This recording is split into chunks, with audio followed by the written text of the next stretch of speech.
autonome d'Abidjan, une référence internationale. Cette émission vous est présentée par la SODEMI, la porte d'entrée du secteur minier ivoirien. Bonsoir à tous et bienvenue. Si vous nous rejoignez sur NCI, c'est l'heure de NCI 360, le magazine de la rédaction qui passe en revue l'actualité de la semaine. Semaine évidemment, vous le savez, nous évoquons l'actualité marquée par les élections locales, municipales et régionales. Vous le savez, les Ivoiriens étaient appelés aux urnes hier samedi donc pour élire leurs conseillers municipaux et régionaux. 24 heures après, les résultats ont commencé à tomber. Entre satisfecit, déception, fierté, les premières leçons du scrutin se dessinent. Quelles sont justement les premières leçons de ce scrutin? Les batailles les plus disputées, les tops, les flops, tous les premiers enseignements de ce scrutin à la lumière du décryptage de nos analystes à suivre en début d'émission. Première partie au cours de laquelle nous évoquerons notamment également dans l'actualité à l'étranger cette semaine ce qui s'est passé au Gabon, marqué par la chute du président gabonais Ali Bongo Ondimba, déposé par un coup dirigé par le général Brice Oligui Nguema, qui s'apprête à prêter serment demain. Depuis, les militaires ont annoncé la réouverture des frontières terrestres, aériennes et maritimes, avec effet immédiat. Ces événements qui se déroulent donc au Gabon marquent-ils le début d'une nouvelle ère dans le pays des Bongo? Bonsoir à tous et bienvenue, chers invités.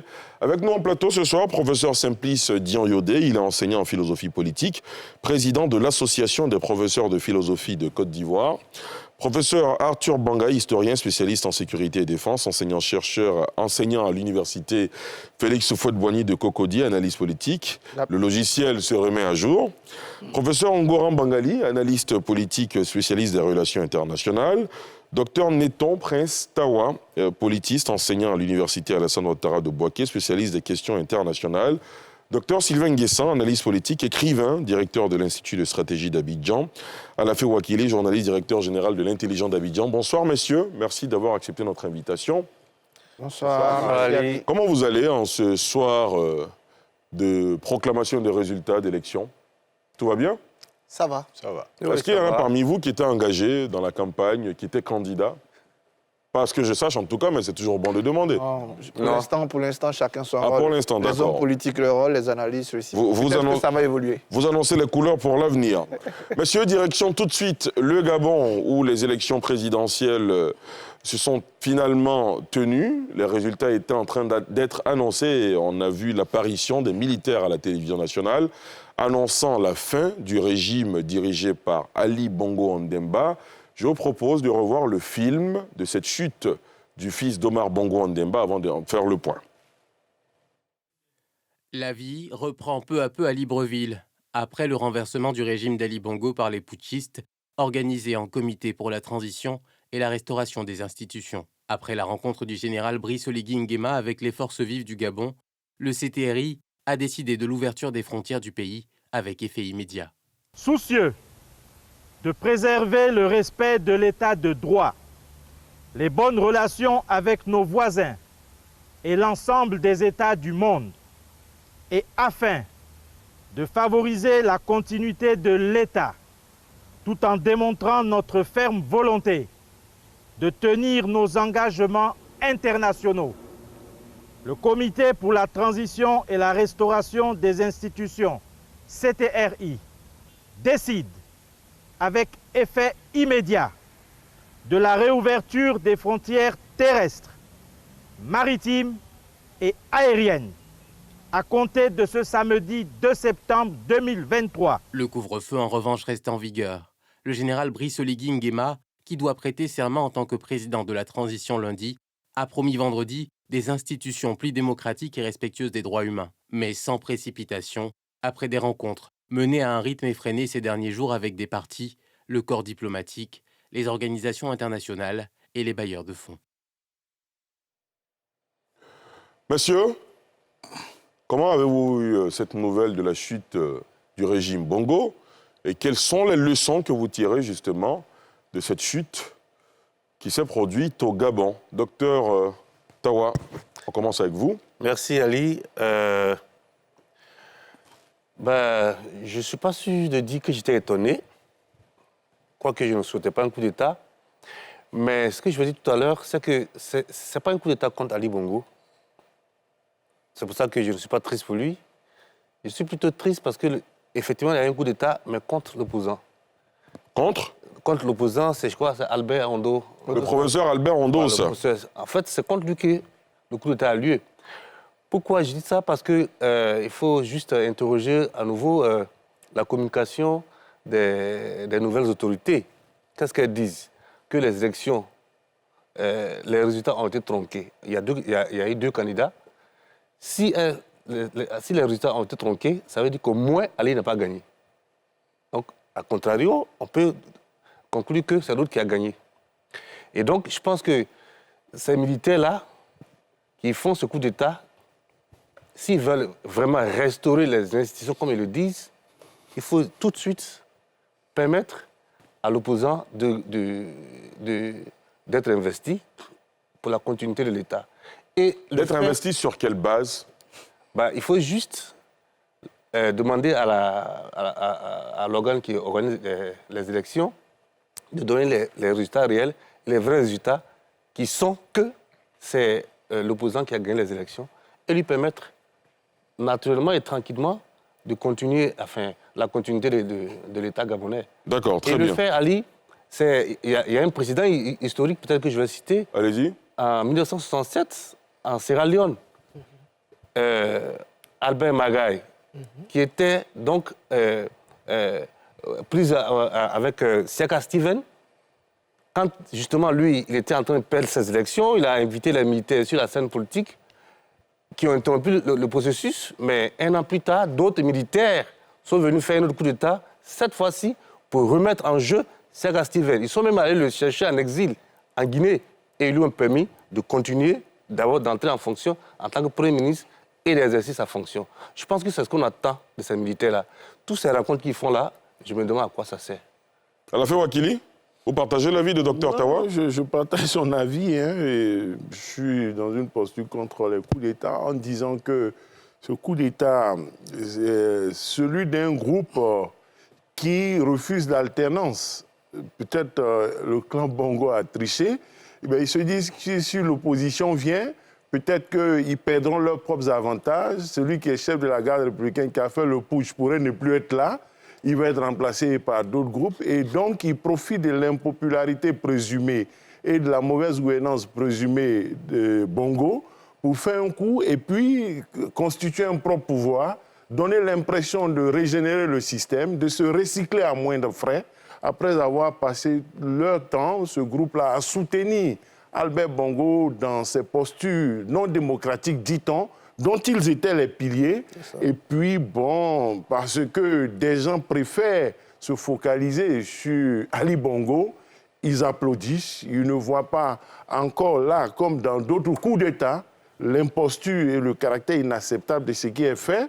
Et puis, ça danse. Et moi, j'estime que ce n'est pas du tout intéressant, ce n'est pas acceptable.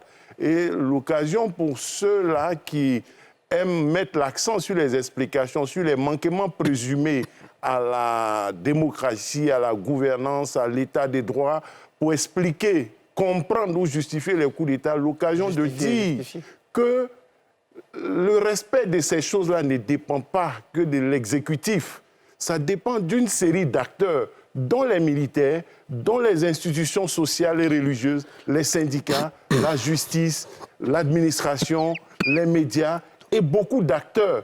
Donc, lorsque dans un pays, tout ce monde-là a failli, il n'est pas question de s'acharner sur un individu, sur un exécutif en particulier, et puis applaudir des acteurs qui devaient jouer les arbitres, qui devaient jouer des sentinelles, dont l'attitude devrait faire peur. C'est-à-dire que lorsque un juge constitutionnel veut tricher, lorsque un président veut tricher, que ce soit au Gabon ou ailleurs, il doit avoir peur de l'armée.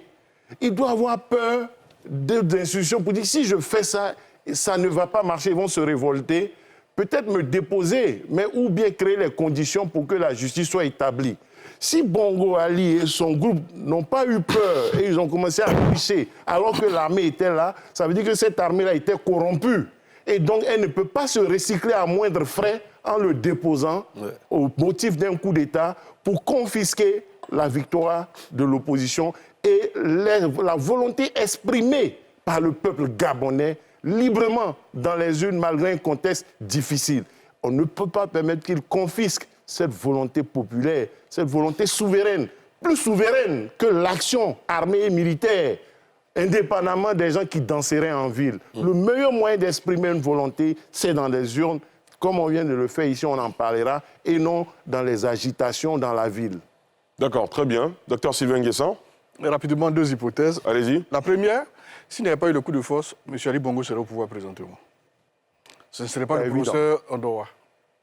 M. Ali Bongo aurait nommé son premier ministre, il aurait formé son gouvernement, il serait au pouvoir. Parce qu'il a tout de même été déclaré vainqueur. 64%. Par la Commission générale des élections du Gabon. Deuxième élément dit que quand les institutions veulent tricher, elles devraient avoir peur de l'armée. C'est de faire de l'armée un pilier de la gouvernance, ce qui n'est pas le cas.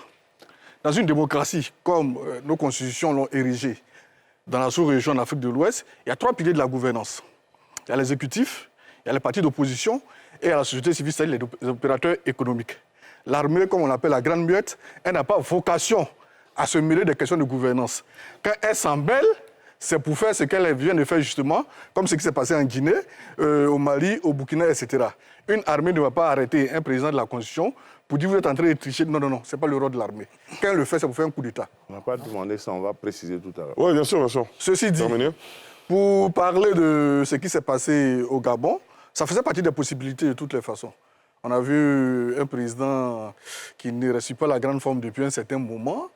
Certains ont parlé de gouvernance par procuration de certaines personnes dans son entourage. Certains parlaient déjà de fausses signatures, etc., etc.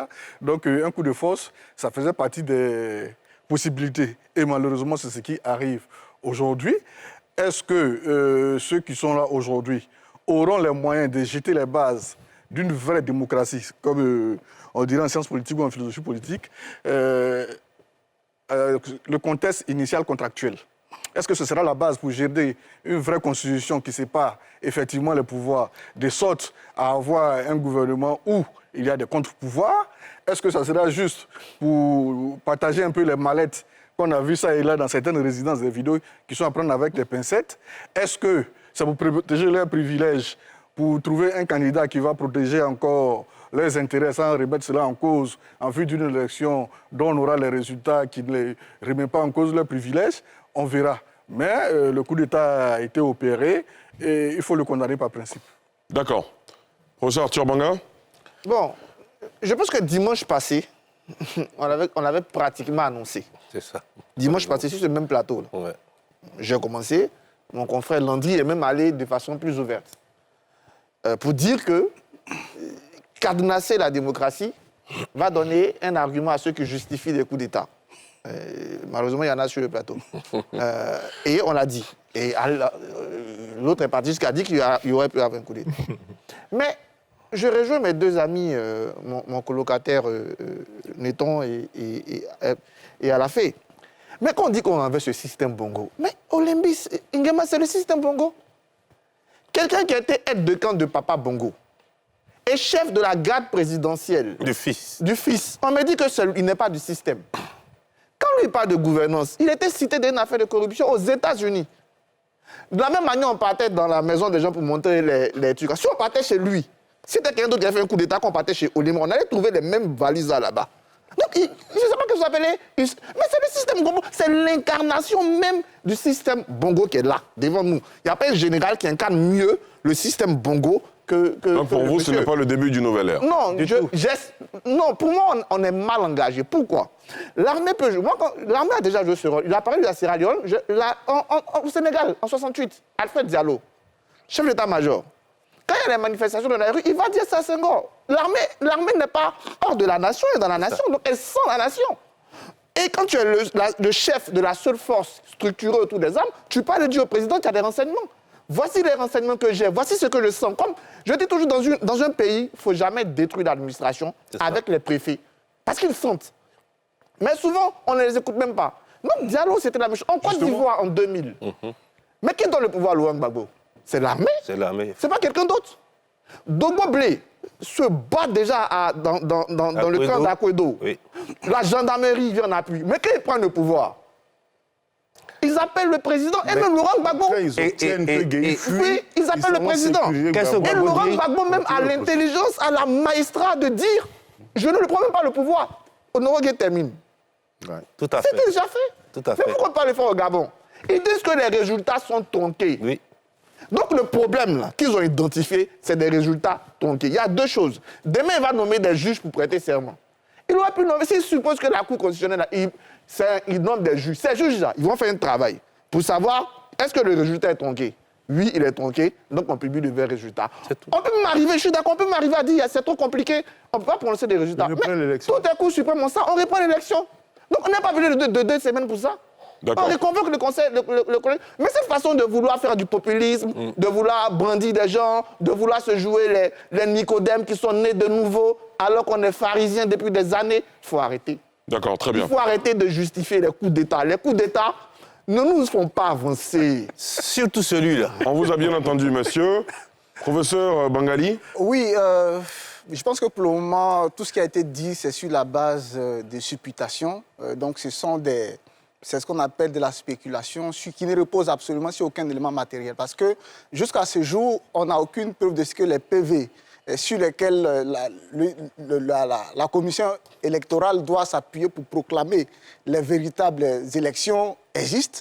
On n'a aucune preuve de ce que le système électoral, tel qu'il a été orchestré par l'administration Bongo, est en mesure de dire des résultats fiables. Parce que je prends le cas, par exemple, du dernier arbitre, la présidente du Conseil constitutionnel, Mme Marie-Madeleine Mbarantsoa, qui est la belle-mère de Ali Bongo, qui est en place depuis... Elle est l'une des gardiennes du temple Bongo. Donc je pense qu'aujourd'hui, ce n'est pas le moment de mettre en avant des intérêts d'un individu, des intérêts personnels.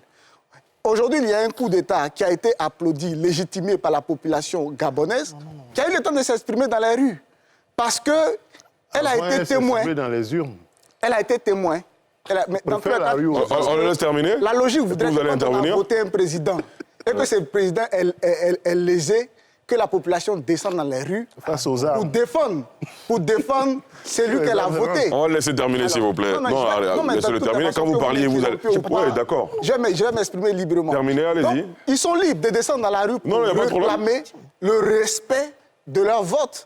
Mais généralement, ce qu'on observe en Afrique, c'est que quand il y a des coups d'État, des présidents ou des candidats qui sont censés avoir été élus par le peuple, ce sont des organisations extérieures, ce sont des puissances extérieures prédatrices qui viennent les défendre comme si ce sont ces puissances-là qui les ont élus. Je pense qu'à l'état actuel des choses, ce qu'il est possible de faire, selon moi, parce que chacun est libre de faire des supputations, c'est de travailler à une transition incluant toutes les forces vives de la nation, c'est-à-dire l'opposition, dans le rôle de gardien, d'observateur direct des directions que prendront les nouvelles autorités du Gabon.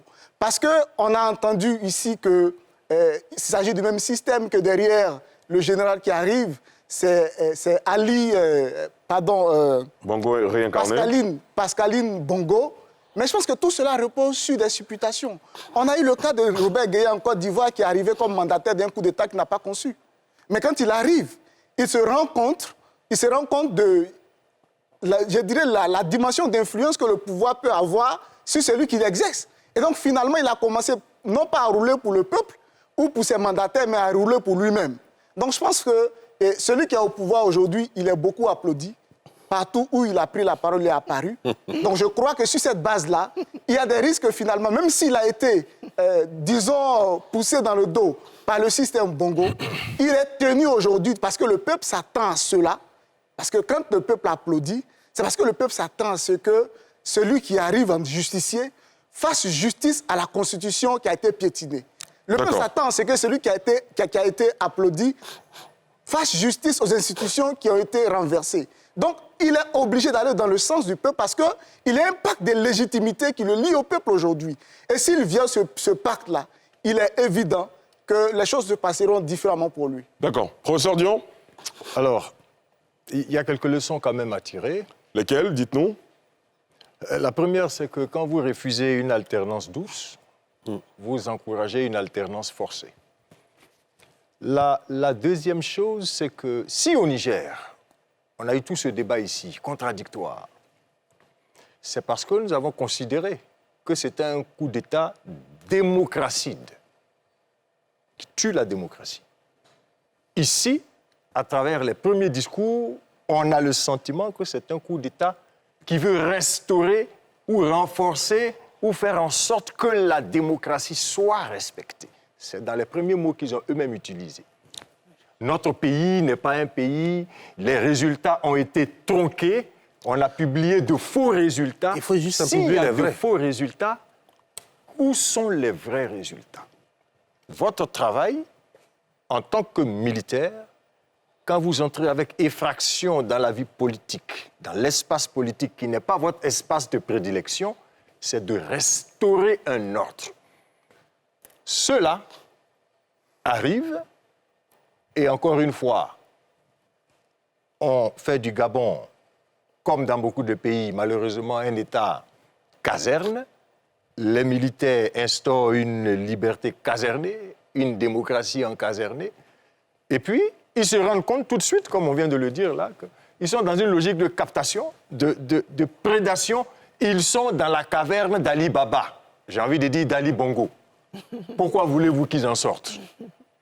Alors, pour moi, on ne le répétera jamais assez. La démocratie nous protège. La démocratie protège le peuple et la démocratie protège les dirigeants. La loi défend le peuple. Et le peuple, lui, en contexte de démocratie, protège les institutions. Ouais, Héraclite dit que le peuple doit défendre la loi comme il défend une forteresse.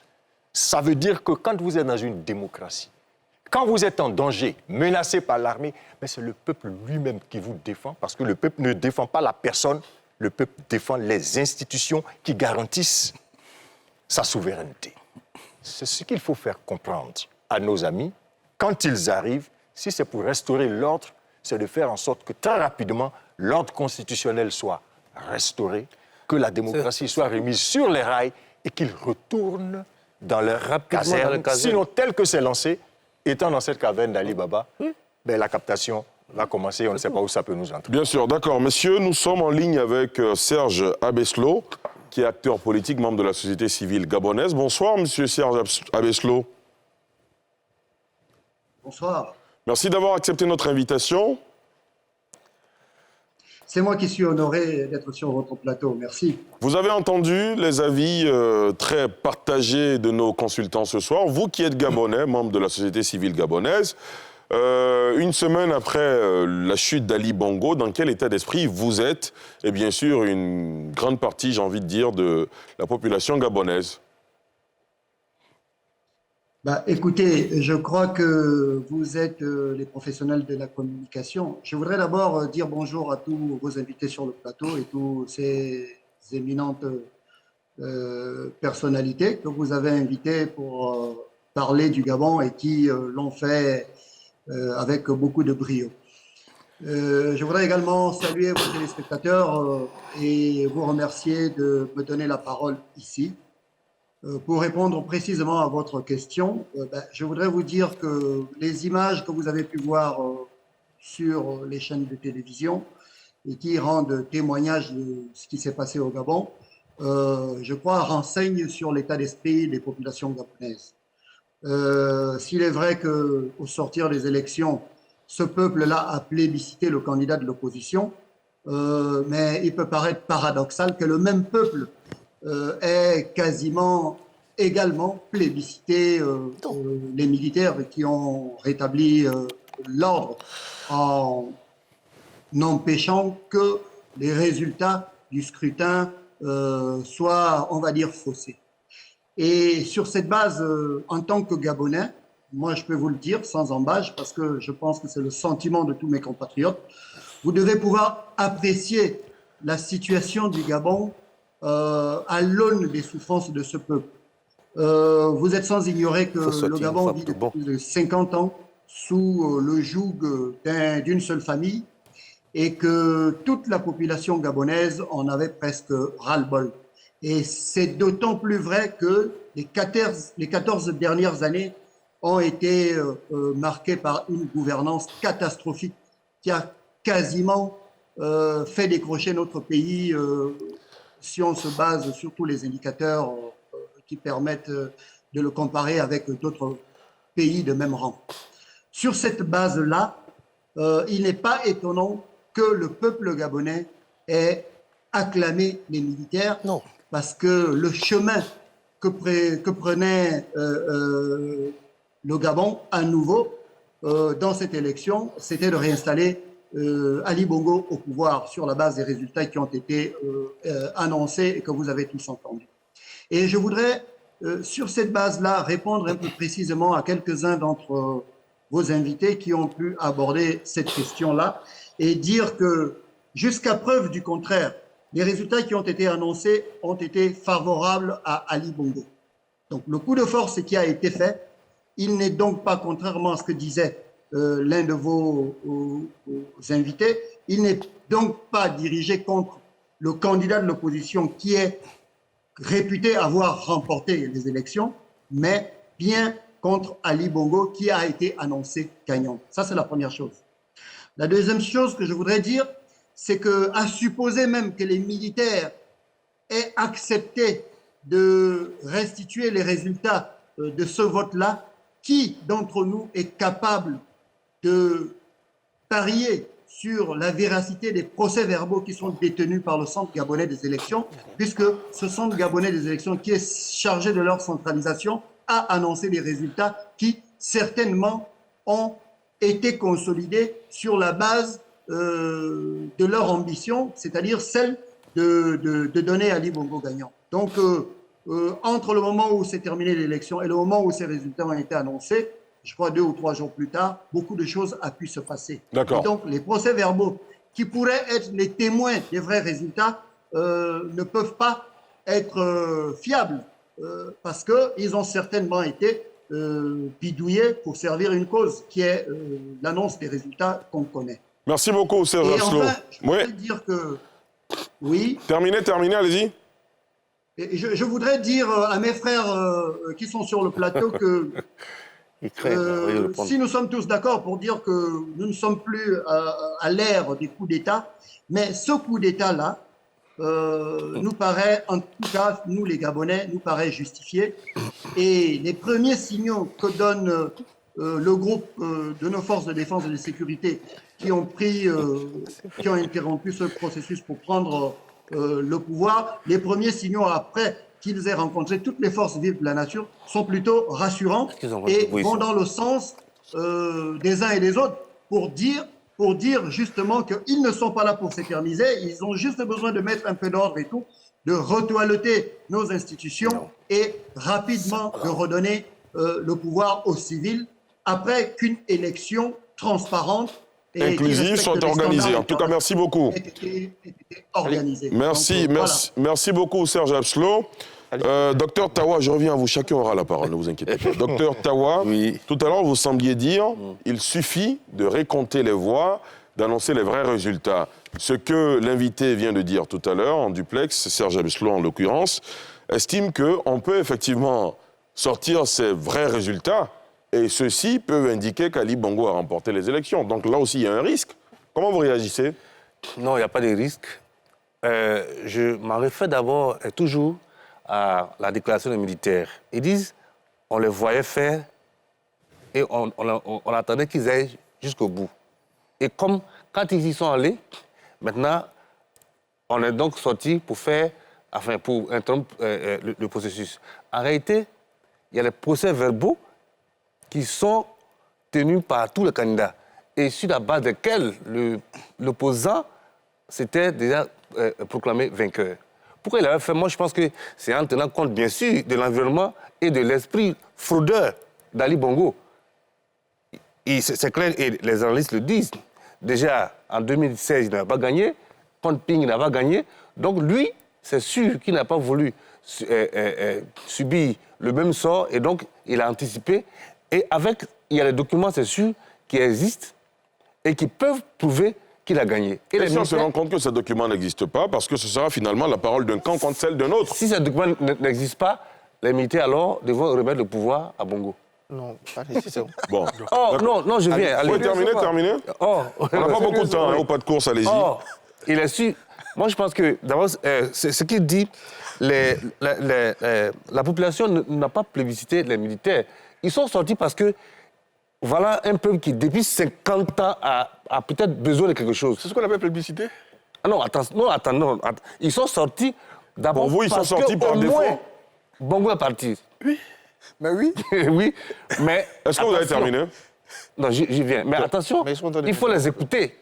Ce qu'ils disent, c'est que Ali est parti, mais ils veulent faussement, ils veulent les résultats des élections.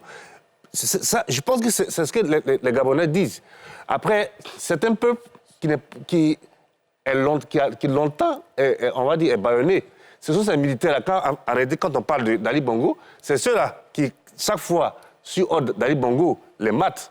Donc, de sorte qu'ils acceptent peut-être le minimum, mais il y a la réalité qu'ils veulent, qu'il faut que... Mais à entendre tout à l'heure notre invité, il avait l'impression de dire que finalement, les militaires, c'était le moindre mal. Qu'est-ce que vous en pensez, professeur Arthur Manga? Non, c'est pas le moindre mal. Il n'y a pas de moindre mal. C'est son point de vue, hein je donne le mien aussi. Oui, bien sûr, bien sûr. J'ai entendu parler de supputation individuelle. Non, c'est des faits.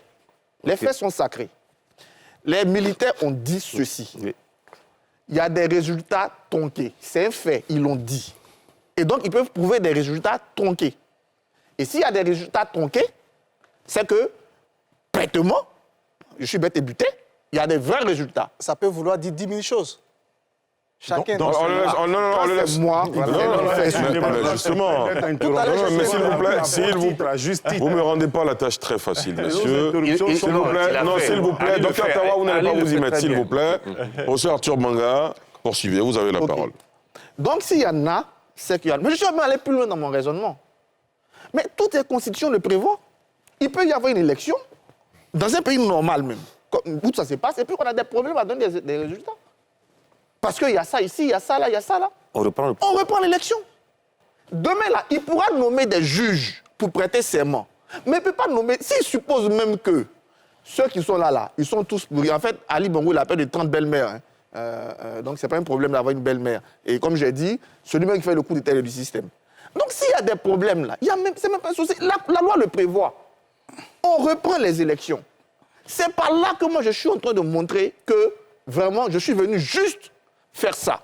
Parce que après, on fait comme si... Et puis, il y a un truc qui me... On peut pas... Donc, on a pu faire des élections, on courit dans la rue. Yo, Pougon, PPAC, ils couraient. Ah, ils sont beaucoup... Ah, vous avez fait 10 000 décibels.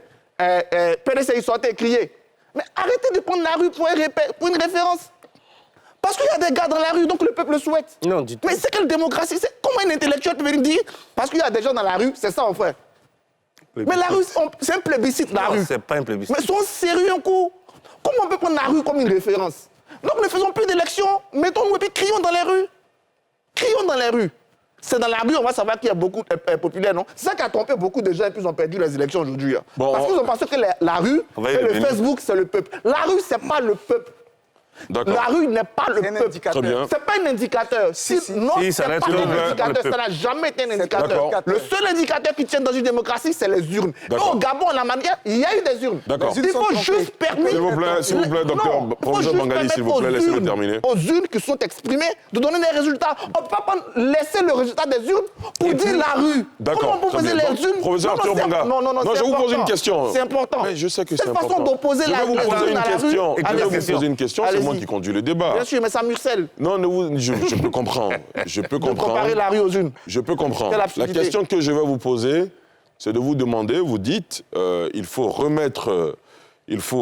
publier les vrais résultats de cette élection. S'ils n'existent pas, qu'est-ce que vous souhaitez que la jeune fasse? S'il n'existe pas, la jeune va nommer lundi pour prêter serment. Il va nommer des juges. Oui. Donc c'est même, au lieu de les nommer pour prêter serment. Qu'est-ce que vous proposez, vous? Il les nomme, il faut un travail d'enquête. Sur les PV, sur la base de ce qu'ils ont, ils vont nous produire un résultat. Soit à partir de ce travail d'enquête, ils prononcent un résultat, comme ça a été le cas aux États-Unis. Laissez-le terminer, docteur Tawa, vous ne me rendez pas la tâche facile. Soit on reprend le processus électoral, on convoque le collège électoral, on n'a pas besoin de campagne. On imprime les trucs et la semaine prochaine, ils votent.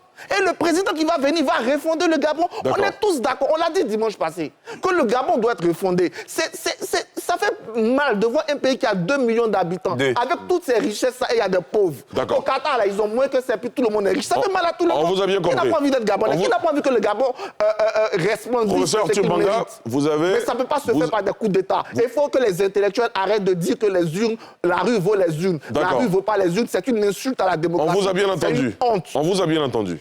Vous avez fait une proposition, celle de rappeler, de reconvoquer le collège électoral pour reprendre les élections. Est-ce que vous partagez cet avis, docteur Sylvain Nguessan? Il y a une jurisprudence des coups d'État. On va pas inventer des coups d'État sur ce plateau ici. Ça, c'est un. L'histoire est assez vieille de l'Afrique. Les premiers coups d'État datent du début des années 60. On sait comment les coups d'État se déroulent, comment ça se passe par la suite pour arriver à un gouvernement de transition. Maintenant, si d'autres veulent inventer une nouvelle approche des coups d'État, je le laisse le faire. Non. On le laisse terminer. Non, l'exercice... Non, docteur Tawa, mais vous n'avez pas la parole. Ok, d'accord. L'exercice est simple, monsieur. Quand l'un a la parole, il la déroule, et quand il n'a pas la parole, il encaisse. Le temps d'avoir la parole et de réagir sur ce que les autres ont dit. C'est aussi simple que ça. D'accord. Terminé, docteur Sylvain Nguessan. La place des renseignements dans une démocratie. Tous les services de renseignement déposent des rapports chaque semaine, chaque mois au palais. Maintenant, celui à qui le rapport est remis en fait ce qu'il veut. À la matière, personne ne peut dire si M. Bongo a reçu des rapports, le président Bongo a reçu des rapports, ou s'il n'en a pas reçu. S'il a reçu, qui s'est en a fait, est-ce parce qu'il n'exploite pas ces renseignements que les militaires ont fait de coup d'État? On ne peut qu'avancer les hypothèses. Personne ne siège dans le bureau de M. Ali Bongo avec lui. Troisième élément sur lequel je voudrais intervenir, nous sommes dans un contexte de coup d'État. Donc parler des urnes déjà, ça me paraît anachronique. Un coup d'État veut dire qu'on a jeté le résultat des urnes.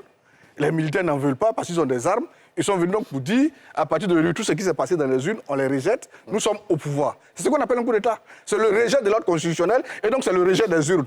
Donc dire que nous sommes dans un régime de coup d'État et que ce sont les urnes qui doivent plébisciter les militaires, je n'en vois pas la logique. Dès lors qu'il y a un coup d'État, on a refusé l'ordre constitutionnel, on a refusé l'ordre démocratique, nous sommes dans un autre ordre. Maintenant, quel est le rapport que la population peut entretenir avec ces militaires? C'est à partir de ce moment-là qu'on se rend compte quels sont les quartiers qui semblent être en harmonie, comme M. le Gabonais l'a dit tantôt, ceux qui applaudissent ce coup d'État et ceux qui ne l'applaudissent pas. Donc, pour me résumer, pour revenir à ce que vous dites, chercher des bulletins. Il y a tellement de manières pour tricher lors d'un coup d'État. Lors du transport de ces urnes, peut-être que les militaires ont vu que les PV ont été changés en route. Peut-être qu'ils ont vu que les urnes ont été changées en route. Plusieurs manières, à telle enseigne que même si aujourd'hui on partait dépouiller à nouveau dans ces urnes-là, on trouverait un résultat peut-être qui est favorable à M. Ali Bongo. Or, les militaires sont venus pour mettre fin à ce ordre-là. Bref, c'est déjà passé. Les militaires sont déjà au pouvoir, leurs responsables prêtent serment demain.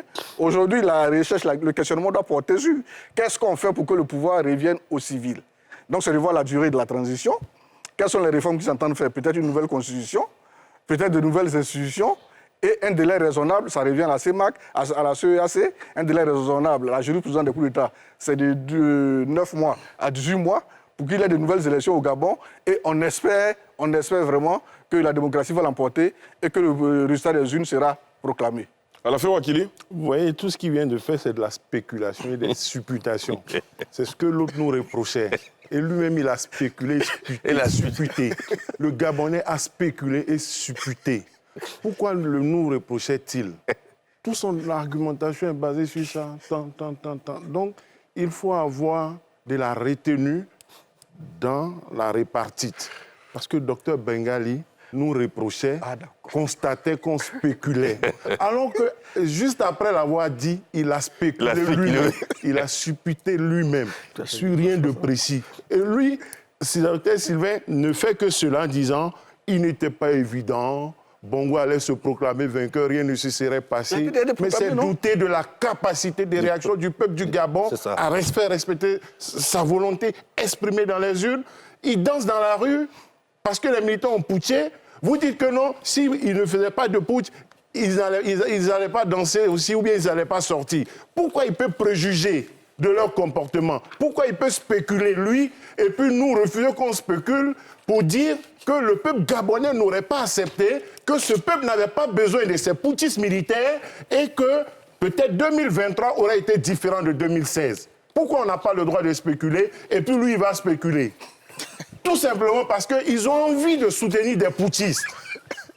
Mais regardez le talent qu'ils mettent à justifier ce coup d'État, à être plus royalistes même que les militaires. Bravo. Dans leurs propos, ils sont même plus royalistes que les militaires. Ils parlent de plébiscite. On voit quelques personnes dans la rue qui font du bruit.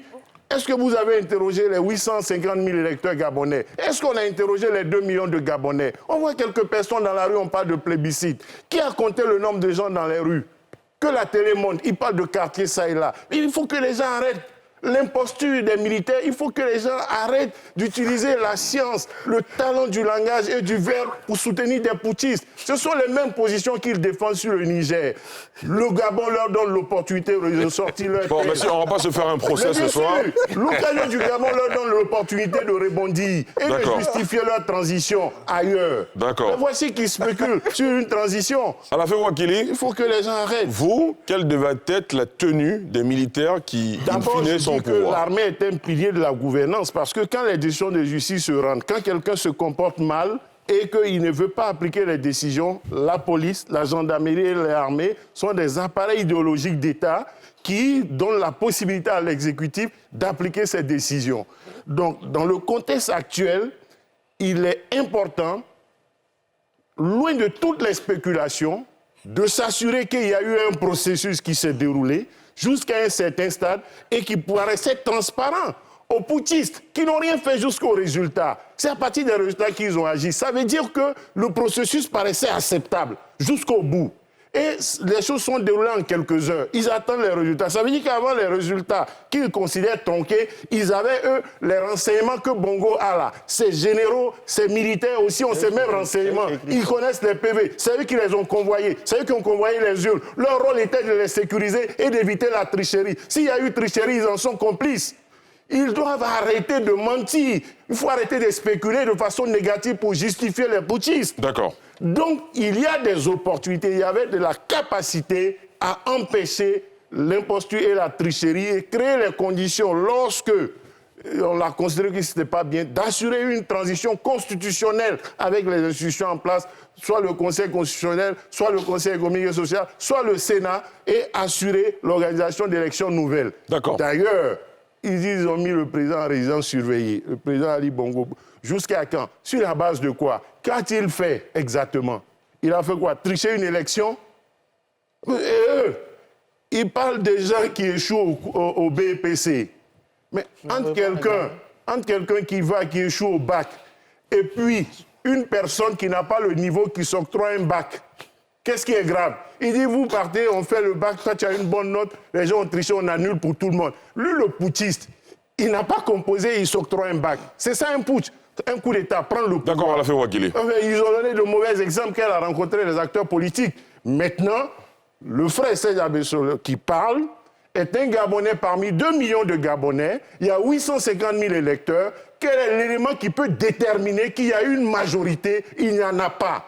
La rucratie ne marchera pas. Mettre des gens dans la rue, taper, parler de plébiscite, ça ne marchera pas. Comment on va déterminer que la majorité des Gabonais est derrière cette affaire? Quel est l'instrument de mesure? Ça n'existe pas. Face à la force des armes qui donne l'opportunité à un groupuscule, à des gens de faire du bruit, d'être poussés. D'accord, on l'a fait Wakili, on vous a bien compris. Serge Abessolo, comment vous réagissez?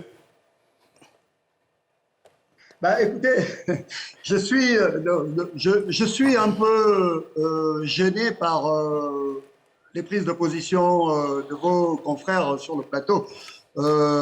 Parce que de toute façon, il est difficile d'être plus royaliste que le roi. Merci. Je vous dis, même si vous ne le croyez pas, mais le 30 au matin, spontanément, les Gabonais sont descendus dans la rue, dans tous les quartiers de nos villes, dans toutes les provinces de notre pays, pour acclamer ce coup de force des militaires. Cela dit, personne n'excuse la prise des armes pour pouvoir gérer des situations de crise dans un pays. Et ni eux, ni moi. Mais moi, je vous dis, en tant que Gabonais et en tant que fin connaisseur de la politique de mon pays, en tant qu'acteur de la société civile, je côtoie suffisamment les Gabonais pour vous dire que la grande majorité des Gabonais, une majorité écrasante des Gabonais, approuve le scénario actuel et ne veut pas entrer dans des querelles qui a gagné l'élection, qui ne l'a pas gagné, parce que de toute façon, quoi qu'il en soit, ces résultats-là ne reflèteront jamais la réalité, comme ils n'ont jamais reflété la réalité à toutes les élections passées. Ce qui est important pour les Gabonais aujourd'hui, chers amis, c'est que nous soyons solidaires ensemble et nous soyons tous d'accord pour dire que les militaires sont venus régler une situation d'urgence. Il ne faut pas qu'ils s'éternisent. Et si vous les suivez eux-mêmes, ils se sont engagés à restituer dans les plus brefs délais, dans les meilleurs délais, le pouvoir aux civils en ayant pris soin d'organiser les questions qui vont permettre qu'une élection soit rapidement organisée et que cette élection choisisse un Gabonais pour diriger notre pays en toute démocratie. Donc, il est facile, et je m'excuse de le dire, depuis un plateau de télévision et depuis Abidjan, de préjuger ou de s'octroyer le droit de dire ce que veulent et ce que ne veulent pas les Gabonais et tout. Moi, je vous dis, je suis Gabonais. D'accord, c'est James Clos. Mais vous n'êtes pas tous les Gabonais. Mais s'il vous plaît, s'il vous plaît. Vous n'allez pas me rendre la tâche difficile. Serge James Clos, Arthur Banga, professeur Bangali, s'il vous plaît. On vous sait très discipliné. Pourquoi vous réagissez comme ça, monsieur? Alternance s'il vous plaît. Allez-y, terminez. Je terminerai par là. La plateforme Alternance 2023 qui a soutenu et qui a porté la candidature du professeur Albert Ondossa a rencontré aujourd'hui, après avoir suspendu sa conférence de presse, sa déclaration qui devait être faite, a rencontré aujourd'hui les militaires et ils ont discuté et ils sont certainement tombés d'accord sur un certain nombre de choses. D'accord, très bien. De toute façon, nous reviendrons sur cette actualité le week-end prochain. Merci beaucoup, Serge James Clos. Si vous êtes disponible, on vous aura évidemment le dimanche prochain pour évoquer cette actualité au Gabon et partout en Afrique, si le besoin le commande. Merci en tout cas, monsieur. C'est moi qui vous remercie. On lui dit s'il vous plaît. Non, je lui dis merci. D'accord, parfait. Bien sûr. Monsieur, merci en tout cas pour vos contributions sur la situation au Gabon. Je sais que vous avez d'autres éléments à développer. Nous allons revenir à l'actualité nationale en Côte d'Ivoire, marquée par ces élections municipales et régionales. C'était des élections, c'était dans les urnes, c'était pas dans la rue. Il n'y a pas eu coup de temps en Côte d'Ivoire. Alors, messieurs, nous allons donc évoquer cette fois-ci l'élection municipale et régionale qui s'est tenue hier en Côte d'Ivoire. Hier, les Ivoiriens étaient invités aux urnes, justement, pour élire leur maire et président de conseils régionaux. Je vous propose de voir ce sujet de la rédaction, réalisé par Salif Yalekoué. Et dans quelques instants, nous nous dirigerons vers la commission électorale indépendante pour entendre le président de l'institution, Ibrahim Kuibiar Koulibaly. Le maire sortant, Jean-Marc Yassé du PDCI, Parti démocratique de Côte d'Ivoire, a remporté le scrutin avec 42,61% des voix, devançant le candidat du RHDP, Rassemblement des Oufouettistes pour la démocratie et la paix, Éric Tabat, chef du protocole du président de la République de Côte d'Ivoire, avec 27,90%, et Yasmina Ouénia, issue du PDCI-RDA, qui s'est présentée sous les couleurs indépendantes, qui s'en sort avec 13,51% des suffrages. À Yopougon, l'un des résultats les plus attendus, le président de l'Assemblée nationale, Adama Bictogo, est sorti victorieux de la bataille face à l'opposition, conduite par Michel Koudouk-Bagbo, fils de l'ancien président et chef du PPACI, et Diaoufoué Augustin, portant les couleurs du PDCI. À Bobo, à Tekoubé et à Djamé, le RHDP remporte également le scrutin, avec la ministre Kandia Camara, en charge des affaires étrangères, Paulin Dao, Farik Soumaoro, le maire sortant. François Amichia conserve Trècheville. À Adzopé, la liste RHDP conduite par Florence Atseba Hachi, l'épouse du Premier ministre Patrick Hachi, a été déclarée vainqueur avec 8576 voix, soit 62,41%, devant le maire sortant, Antoine Amonkou Akpo, du PDCI. Et nous prenons la direction de la commission électorale indépendante, retrouver le président de l'institution, Ibrahim Kuibiar Koulibaly. Monsieur le Président, bonsoir. Bonsoir, Monsieur Diarra-Souba. Vous nous recevez bien, merci en tout cas. Au soir de cette première journée de proclamation de résultats, quelles sont les premières leçons que la commission électorale indépendante tire au terme de ce scrutin? On peut dire que l'élection s'est globalement bien passée. Parce que pour nous, dès lors que le peuple exprime sa volonté dans les règles inscrites par le code électoral, on considère que tout s'est bien passé. Il n'y a pas eu mort d'homme. La sincérité du vote a été constatée presque partout, en dehors de quelques petites localités. Sinon, tout s'est globalement bien passé. Sur combien de jours, finalement, la proclamation des résultats? Jusqu'à quand? D'ici quelques heures, tout va prendre fin. Nous avons mis les moyens et puis la volonté de ne pas faire perdurer les résultats parce que ça en rajoute un peu à l'attention de la population et des candidats. Donc, fort de cela, nous avons mis tous les moyens en place pour proclamer tous les résultats. Depuis midi, aujourd'hui, nous avons commencé à donner les premiers résultats et sans discontinuer, nous allons continuer. Monsieur le Président, à quand la proclamation des résultats d'élections municipales, régionales ou même présidentielles, le même soir du vote? Est-ce que les Ivoiriens peuvent porter ce rêve? Mais c'est un rêve qui est réalisé. Peut-être que vous ne faites pas attention, mais c'est un rêve qui est réalisé. Parce que nous travaillons en fonction du code électoral. Le code électoral prescrit une certaine procédure pour la proclamation des résultats. Comparaison n'est pas raison.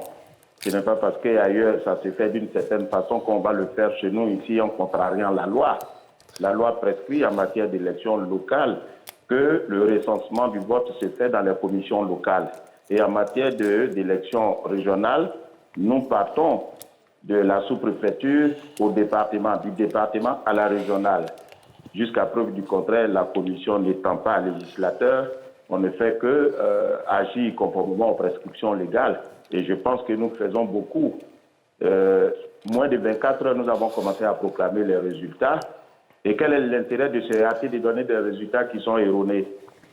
Donc, il faut s'assurer de la fiabilité de ces résultats pour qu'au moins, il y ait moins de contentieux. Ou du moins, même s'il y a le contentieux, que, comme on appelle, les requérants n'aient pas raison.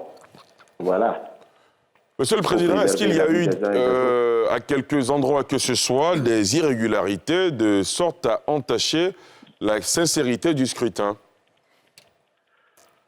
Oh, je ne sais pas, mais il peut y avoir des actes qui peuvent donner l'impression qu'il y a eu du grabuge ou même qu'il y a eu des irrégularités. Mais tous ces saccages ou toutes ces irrégularités n'emportent pas l'annulation d'un scrutin. Parce que les actes irréguliers qui emportent l'annulation d'un scrutin, ce sont les actes qui entachent la sincérité du scrutin. Et cette sincérité du scrutin peut se définir comme étant l'expression de la volonté de l'électeur. Et ça s'apprécie au moment du vote. Alors quand vous intervenez après pour casser les bureaux de vote, alors que l'expression de la volonté, ou bien la volonté du peuple ou de l'électeur a été déjà exprimée, ça ne sert à rien. Vous ne faites que engendrer d'autres dépenses à la commission électorale indépendante, mais vous n'affectez pas la sincérité du scrutin. Donc, pour me résumer, c'est vrai, il y a eu des cas où on peut penser que la sincérité du scrutin peut avoir été affectée. C'est le cas du plateau, c'est le cas de... Justement, concernant le plateau, pourquoi on nous a dit que les bureaux de vote ont fermé à 22h? Est-ce que c'est une information que vous confirmez? Si oui, pourquoi? Oui, je confirme. L'élection a pris fin à 22h, le scrutin a pris fin à 22h, pour la simple raison que c'était 9 heures de vote. Et comme nous avons commencé tard, pour respecter l'horaire et respecter le citoyen qui s'est déplacé, qui s'est transporté de chez lui au lieu de vote, nous avons demandé à ce qu'on continue jusqu'à 22h pour compléter l'horaire légal.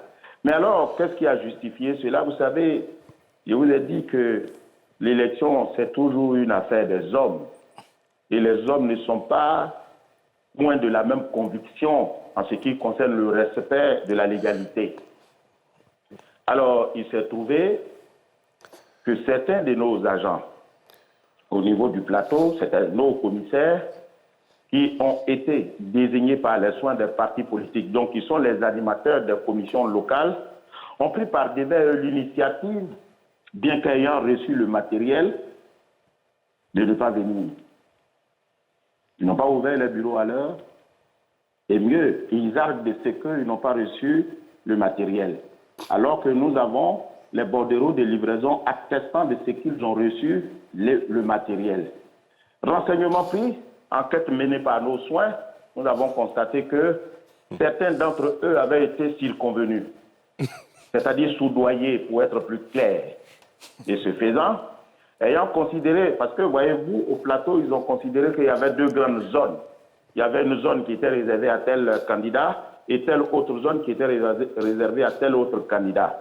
Ce faisant, l'un des candidats a eu l'envie de soudoyer les commissaires de l'autre zone pour ne pas qu'il y ait élection. Ainsi donc, puisque c'est le suffrage exprimé qui est computé pour justifier la victoire ou la défaite d'un candidat, n'ayant pas eu élection, ça affectait ainsi l'élection de l'un des candidats. C'est comme ça qu'ils ont procédé. Et malheureusement pour eux, quand nous avons eu connaissance immédiatement, nous avons remplacé tous ceux qu'il fallait remplacer et nous avons commencé peut-être l'élection tard, mais nous avons rattrapé jusqu'à 22 heures. C'est pour dire que la commission électorale a beau faire d'être de bonne foi, mais elle agit avec des hommes. Il faut que ces hommes aussi, qui sont désignés par les soins des partis politiques, c'est des partis, c'est de leur qualité partisane. Sinon, ça va affecter la sincérité du scrutin. Parce que figurez-vous, M. Diarra-Souba, nous mettons à la disposition des commissions locales deux types de matériel. Il y a le matériel lourd et il y a le matériel sensible, qui est moins lourd. Le matériel lourd est composé des urnes, des isoloirs, du matériel bureautique. Et le matériel sensible, c'est dans l'ensemble les documents électoraux, bulletins, listings, stickers et autres. Généralement, une semaine avant, pour ce qui est de l'intérieur, nous mettons le matériel lourd à la disposition de toutes de nos CEL à l'intérieur. Et à Abidjan, je crois, c'est 3 ou 4 jours avant. Mais pour ce qui est du matériel sensible, nous les mettons, pour ce qui est d'Abidjan, la veille.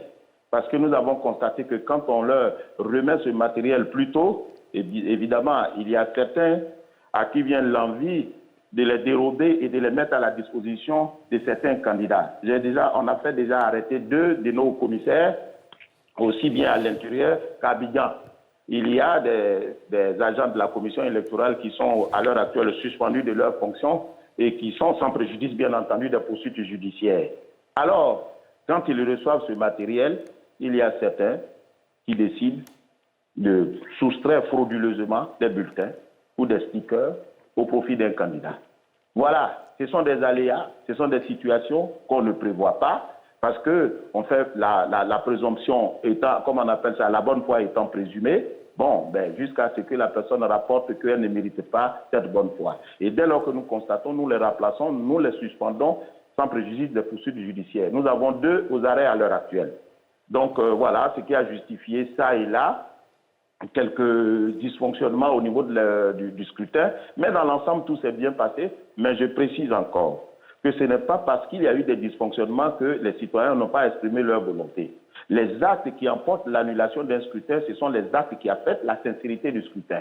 Alors, il est bon de préciser, M. Diarra-Souba, qu'il faut que les candidats arrêtent de casser les commissions locales. Parce que dans les bureaux de vote, dès qu'on procède à la proclamation des résultats, on remet à chaque représentant du candidat un procès verbal. Et c'est ce procès verbal qui fait foi jusqu'à l'inscription de faux et qui atteste de ce qui s'est passé dans un bureau de vote. Alors, dès lors que le procès verbal est remis, il est automatiquement scanné et remis au serveur central de la commission électorale indépendante. Quand vous venez casser, mais c'est des bureaux que vous cassez, c'est du matériel que vous cassez, mais vous n'affectez pas la sincérité du scrutin. Parce que la sincérité du scrutin, c'est la volonté de l'électeur de choisir parmi les candidats le candidat qui correspond à son vœu. D'accord, très bien. Voilà. Monsieur le Président, rapidement, qu'est-ce qui s'est passé à Guiglo? Des images très vite devenues virales montraient des échauffourées à Guiglo. Qu'est-ce qui s'est passé? Mais c'est toujours le même cas de mauvais perdants. Il y a des gens, quand ils ont perdu, il faut que la terre brûle, il faut que la commission parte, comme on appelle, en feu. Mais sinon, ce sont des électeurs qui ont exprimé leur voix, qui ont exprimé leurs vœux. On a computé ces vœux qui constituent le suffrage au profit des candidats. Et puis, quand ils ne sont pas contents, ils viennent, ils cassent. Ils ont trouvé même le génie cette fois-ci. Ils ont des portables dans les bureaux de vote. Et quand la tendance ne leur est pas favorable, lorsqu'on arrive à la prochaine, comme on appelle, au prochain dépouillement, automatiquement, ils viennent, ils cassent. C'est ce qui se passe. Mais ils oublient que dès lors que l'élection est déjà proclamée et que le procès verbal est dressé, ma copie est envoyée à notre serveur. Voilà, c'est tout. Ce sont des mauvais perdants. Ça n'affecte pas la sincérité du scrutin. Ça engrange des dépenses, certes, pour la commission électorale indépendante, mais ça n'affecte pas la sincérité du scrutin. C'est difficile de le dire, mais... La répétition est pédagogique, dit-on. Avant de laisser le professeur Arthur Banga vous poser une question, tous les candidats et représentants des candidats qui estiment que les résultats proclamés par la CEI, qui, somme toute, sont des résultats provisoires, qui ne sont pas d'accord, quelles sont les voies de recours qui s'offrent à eux? Alors, M. Diarra-Souba, contrairement aux autres élections, les résultats proclamés par la Commission électorale indépendante sont des résultats définitifs. Définitifs, d'accord. Dans ce cas d'espèce. Très bien. Voilà, c'est pour cette raison que les résultats proclamés constituent la base du corps électoral pour la sénatoriale, nonobstant la procédure contentieuse devant le Conseil d'État. Parfait. Professeur Arthur Banga, votre question rapidement. Bonjour, Monsieur le Président. Très heureux de vous entendre. Bonjour, Monsieur Bangal. Toujours avec votre éloquence, M. Banga. Je vais poser deux questions rapidement. Est-ce que vous avez, à la fin de cette campagne, par exemple, est-ce que vous avez la possibilité de faire des propositions aux législateurs? Si oui, est-ce que la question de la transhumance, par exemple, parce que là, je pense qu'elle touche à la sincérité du scrutin, parce qu'elle permet à des électeurs venus de nulle part et souvent qui n'ont aucun intérêt avec la localité de modifier des résultats, puisqu'on sait qu'il y a des résultats qui se jouent à 50-100 voix. Est-ce qu'il y a une réflexion qui est faite sur cette transhumance? Et deuxième chose, c'est vrai que la campagne s'est globalement bien déroulée, mais ici, on s'est posé des questions autour de la campagne. Par exemple, sur certaines thématiques liant à l'identitaire ou à la haine, sur le cours de la campagne. Est-ce que c'est des réflexions que vous menez? Est-ce qu'on peut espérer que vous prenez des initiatives pour encadrer la campagne de son point de vue financier, du point de vue des discours qui sont tenus? Est-ce que vous pouvez nous promettre de pouvoir aussi essayer de faire quelque chose pour la transhumance qui modifie, à mon avis, la sincérité du scrutin cette fois? Oui, bien sûr. Vous savez, nous avons fait beaucoup de propositions concernant la transhumance. Et c'est nous qui avons institué le certificat de résidence. Ça fait partie de nos réflexions. On a exigé que le certificat de résidence soit produit par le citoyen qui décide de changer de lieu de vote. Ce sont des réflexions que nous menons pour réduire la transhumance. Par le passé, un simple motif économique pouvait justifier le changement de lieu de vote. Mais aujourd'hui, il faut que ce changement de lieu de vote soit attesté par un document officiel. Et ce document n'est pas remis par tout le monde, c'est-à-dire la police et puis le sous-préfet. Donc, voyez-vous, on a essayé de restreindre un peu. Chaque fois, nous essayons de faire revêtir à l'élection la conformité entre ce que le peuple veut et ce qui transparaît dans les résultats. Mais vous savez... le problème, est-ce que tous les acteurs sont munis de cette intention? Est-ce que tous les acteurs-là font preuve de cette intention-là? Parce que j'ai même l'impression que nombreux viennent aux élections, on dirait qu'ils veulent forcément tricher. Je suis désolé de le dire, mais l'élection n'est pas compliquée en elle-même. Toutes les règles sont respectées, mais dès qu'ils perdent les élections, automatiquement, ils sont méconnaissables. Automatiquement, ils décident de casser. Donc, au niveau de la transhumance, nous avons fait ces propositions qui sont... Et en ce qui concerne les propos, mais les chartes sont signées, monsieur Banga. Les chartes sont signées. Nous sensibilisons. Moi, je suis devenu aujourd'hui, je suis sur tous les plateaux. Nous dépensons beaucoup d'argent dans la sensibilisation. Nous organisons les observateurs. Aujourd'hui, on est même obligé d'accepter toutes sortes d'observateurs dès qu'ils nous disent qu'ils sont, comme on appelle les ONG de sensibilisation, rien que pour aller sensibiliser la population et les candidats.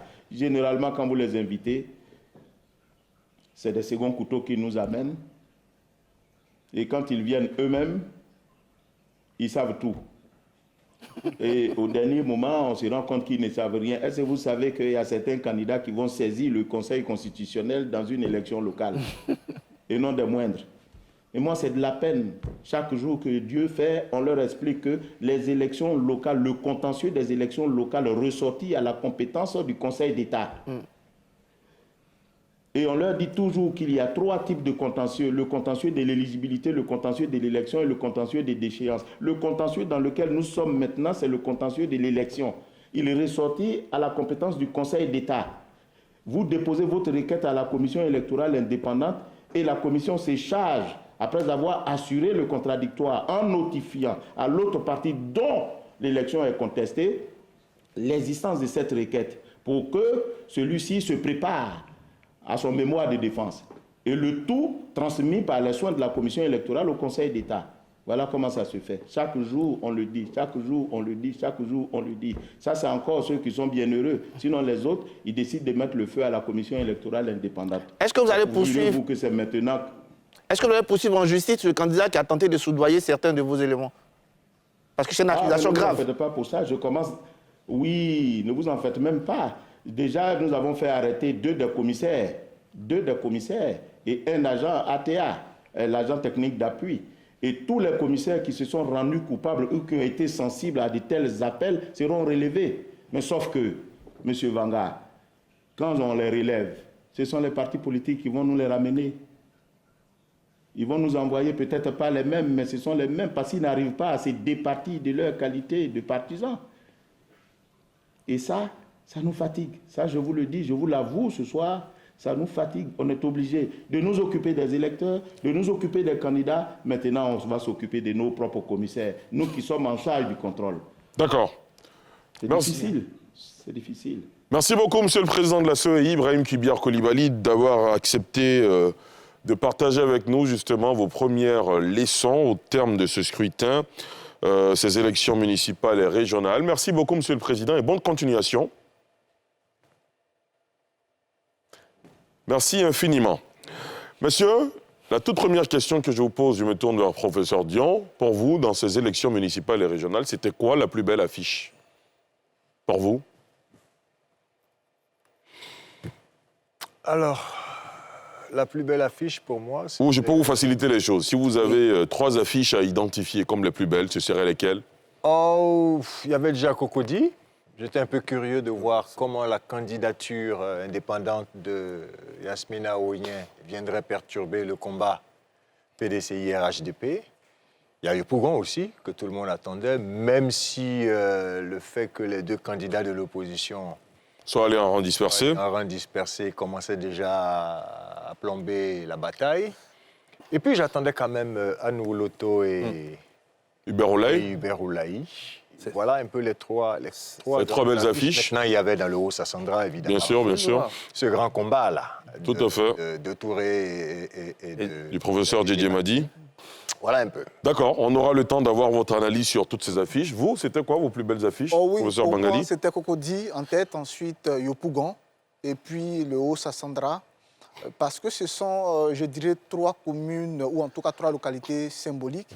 Yopougon, parce qu'autour de cette commune, il y a eu tellement, je dirais, de prétentions exprimées par les différents camps, que ce soit du côté du RHDP, qui, à la mairie, avant ces élections, que ce soit du côté du PPACI, qui a accolé l'étiquette du président Laurent Gbagbo, comme en quelque sorte le chef terrien de Yopougon, et puis le PDCI aussi, qui revendiquait avoir vu sortir de ses rangs les 3 premiers maires de la commune.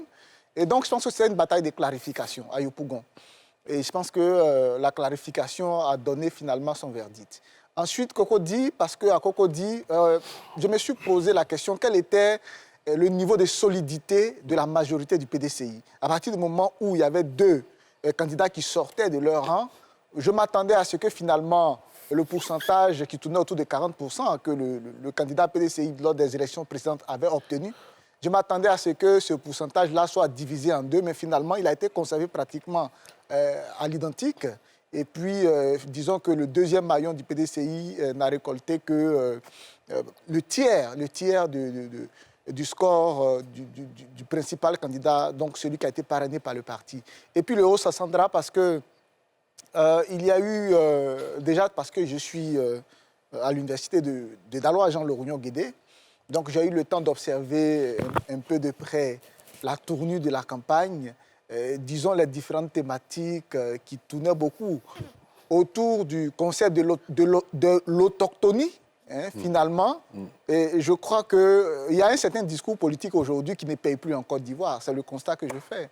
Voilà, j'espère que tous les acteurs politiques ont compris la leçon, ont tiré des leçons et qu'ils vont restructurer leur campagne. Les présidentielles arrivent, les réorganiser autour de contenus plus attractifs et qui intéressent véritablement les populations. D'accord. Monsieur, je vous entendrai évidemment sur les affiches que vous plébiscitez. Ce sera après juste cette courte pause.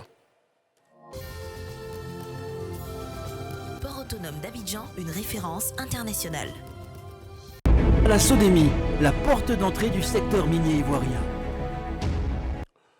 Retour sur le plateau de NCI 360. Monsieur, on nous annonce que le porte-parole de la CEI est en train de procéder à la proclamation d'autres résultats. Je vous propose de nous rendre à la CEI, suivre ces résultats et on pourra faire les commentaires juste après. Le temps pour nous de prendre les affiches quand même de Dr Sylvain Nguessan. Dr Sylvain Nguessan, les plus belles affiches pour vous dans ces élections? Cocody, Plateau et puis la Nawa. Cocody, Plateau, la Nawa. Oui. Le Plateau pouvait un peu comment M. Fabrice Avignon allait articuler la... Pour l'instant, on n'a pas encore les résultats du Plateau. Oui, pouvait un peu comment peut-être qu'on l'aura dans ce bloc-là. C'est ça. Comment elle allait déchaîner sa stratégie après la défaite passée. Cocody. Oui. Et la Nawa aussi, c'est nombreux campements. Bon, Cocody, Plateau, c'est le vote de l'élite. Soubré, la Nawa, ce sont les campements, les hameaux. Pouvoir un peu comment, dans cette phase de recomposition du champ politique ivoirien, comment nos parents réagissent. Bon, la Nawa encore n'a pas encore le résultat. D'accord. Docteur Tawa? Mais moi, c'est le Moronou. Moronou, avec le président Afi, le premier ministre Afi. Comment est-ce que son rapprochement avec l'RADP allait marcher? Et puis aussi le Tongui. Le Tongui parce que c'est vrai que... Enfin, est-ce qu'on a le résultat du Tongui? Pas encore. C'est vrai que peut-être qu'on pourrait penser que Mabri Patel ou les mêmes, il y a une dynamique interne dans la région qui font que c'est pas forcément... Mais il n'y a pas eu de séisme. Oui, peut-être. Il dit qu'il n'y a pas eu de séisme, mais c'était quand même intéressant de regarder parce que après son retour, il y a eu quelques remous à l'interne. Qu'est-ce que ça allait donner? Donc c'était important de voir ça. D'accord. Alafé Wakili? Je suis d'accord avec tous les clichés qu'ils ont donnés, mais moi je retiens le RHDP en force, le PDCI qui résiste, le PPACI sans panache, les indépendants mi-figue mi-raisin sous réserve des résultats définitifs, des poids lourds qui tombent. On dit les affiches. On dit les affiches. C'est des affiches pour moi. Alors, c'est mes affiches. Tu as tout donné là. Voilà. C'est tes analyses. C'est mes affiches, c'est mes clichés, il a dit. Tout en souscrivant au point fort que vous avez noté, auquel je peux simplement ajouter le couple Hachi à Zopé, Bakongo à Djarato à Koumassi, et puis Bruno Koné dans la Bagoué. D'accord. Professeur Arthur Banga, vos affiches? Bon, ils ont déjà donné la chance de donner le top, mais il y a quand même, je vais donner 3 qui vont marquer en plus de tout ce qu'ils ont dit. Lamé, bon, il a dit Lamé parce qu'il fallait voir la performance de Patrick Hachi dans un monde entier avec le retour de Laurent Gbagbo.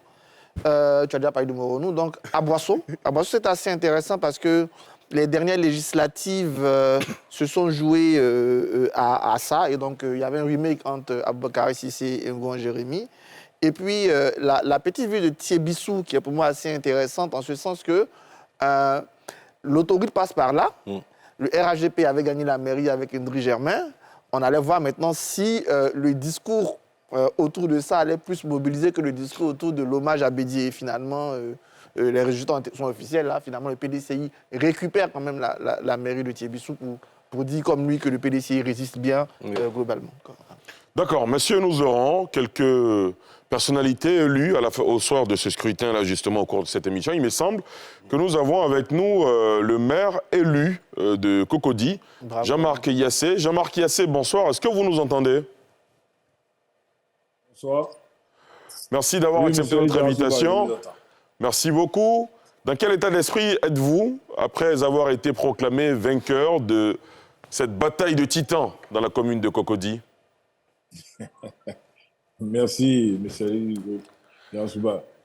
Je rends grâce d'abord à Dieu parce que c'est lui qui détruit de toutes choses. Ça, c'est la première des choses. Je rends hommage à notre président Henri-Conan Bédié, à son épouse qui est derrière moi, et dire que, bon, je suis dans un état d'esprit plutôt serein parce que j'ai commencé un travail avec mon équipe depuis le premier mandat, c'est-à-dire 2018. Et je pense que mon bilan, on a parlé de lui-même. Nous allons continuer avec ce nouveau mandat. D'accord, très bien. Alors, à cette élection, il y avait une inconnue. C'était essentiellement ce que représentait le grand bloc du PDCI-RDA. On le sait, Yasmine Awonier, qui est à la base PDCI-RDA, est allée en indépendante. Est-ce qu'à un seul moment, vous avez douté de votre possible réélection à la tête de Cocody? Ben, écoutez, par la grâce de Dieu, non.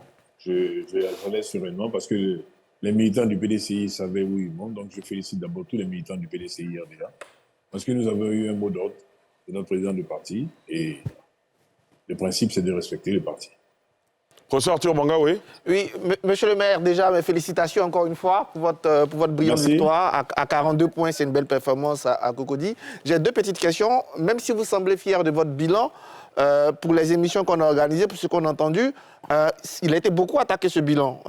Les gens c'était pratiquement le mot d'ordre de l'opposition. Est-ce qu'aujourd'hui, vous êtes vraiment rassuré de ce bilan? Qu'est-ce que globalement on aura en perspective? Une deuxième question plus politique cette fois-ci. La reconstruction du PDCI-RDA pourra-t-il se faire sans Yasmine Awonier? Et dans ce cas, est-ce que vous êtes prêt à ouvrir la main et à la soutenir pour les futurs combats si le PDCI-RDA l'a choisi? Bonne question. Merci. Mais quand vous dites le bilan, bon, écoutez, chacun se débattait. Je me rends compte que j'étais le point d'attraction. Bon, quand vous dites le bilan, mon bilan il est là, vous pouvez venir le vérifier. Je suis tranquille. Et ce que j'ai dit et promis aux administrés de Cocody, je l'ai réalisé. Les dettes, je les ai trouvées. J'ai été obligé de régler parce que d'abord, avant d'être maire, je suis homme d'affaires moi-même. Et je sais que pour moi, un entrepreneur, ça fait mal de pouvoir réaliser des travaux et ne pas être payé. Ça soulage des familles, c'est ce que j'ai pu faire. J'ai fait de mon mieux. Et pour le reste, au niveau politique, comme vous dites, bon, écoutez, c'est Dieu qui fera toutes choses. Hein. Il y a le parti qui est là et le parti prendra ses responsabilités. Elle est déjà exclue selon le parti. Est-ce que vous allez militer pour son retour? Ah ben, écoutez, vous me demandez... On verra, hein. D'accord. Professeur Dion. Monsieur le maire, la question a été déjà un peu posée par Ali, mais je reviens là-dessus. Est-ce que vous pensez réellement et sincèrement que le fait d'être le candidat du PDCI-RDA à Cocody a véritablement joué pour cette victoire? Cocody et PDCI-RDA. Être le candidat du PDCI-RDA, c'est très important au niveau de Cocody et certaines communes. Oui, je pense que le mot d'ordre a été respecté et Cocody appartient au PDCI-RDA. Alain Wakili, dernière question. Monsieur le maire, félicitations. Voilà, vous venez de gagner. Mes questions, spéculation ou supputation. Si vous n'aviez pas été choisi par le PDCI, comme certains disent que vous avez été imposé paix à son âme par un groupe et le président Bédié, auriez-vous été candidat indépendant ou bien auriez-vous accepté la décision? Deux, avec le recul, comment expliquez-vous dans votre propre rang certains de vos compagnons d'hier, de vos bras droits qui vous ont quitté pour rejoindre le camp adverse? Est-ce que vous avez tiré les leçons? Comment expliquez-vous cela? D'abord, première réponse, oui, j'aurais respecté le mot d'ordre du parti. Je me serais rangé tranquillement parce que, vous savez, il y a une chose qui est réelle au niveau du... Il faut qu'on nous respectons. Moi, je suis un d'abord militaire et puis un militant ensuite. Lorsque vous venez, le militantisme, c'est de façon volontaire. Ou vous voulez ou vous ne voulez pas. À partir du moment où j'ai décidé d'y être, c'est que je respecte les principes du parti. Ça, c'est un. Et c'est clair. J'aurais pu dire, j'accompagne et je pense que plusieurs fois, j'ai démontré au niveau du parti, où forcément je n'étais pas d'accord, j'ai suivi le mot d'ordre du parti, y compris même pour ceux qui étaient en face de moi.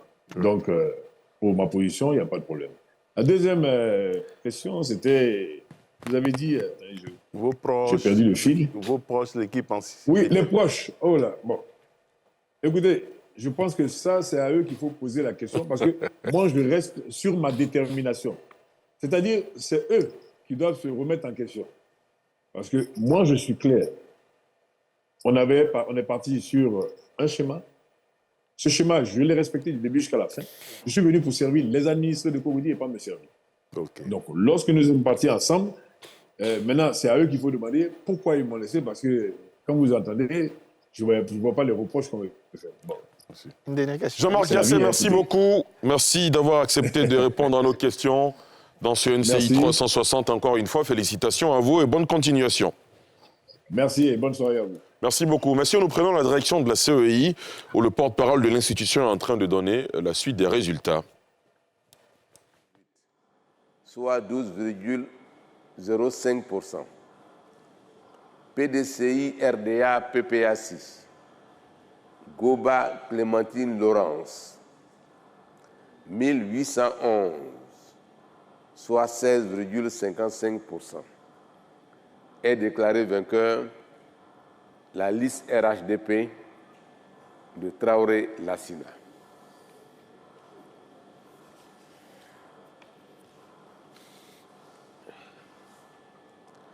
Commune numéro 025, Grabo. Population électorale, 8013. Votants, 3916. Taux de participation, 48,87%. Bulletin nul, 134. Suffrage exprimé, 3782. Bulletin blanc, 60. Ont obtenu indépendant, Koulibaly Yaya, 2116, soit 55,95%. RHDP, Dougboyou Takuo Martin, 602, soit 15,92%. Indépendant, Gaba Leono Lidi, 141, soit 3,73%. PDCI RDA PPA 6, Niepa François Yadi, 863, soit 22,82%. Déclaré vainqueur, l'indépendant Koulibaly Yaya.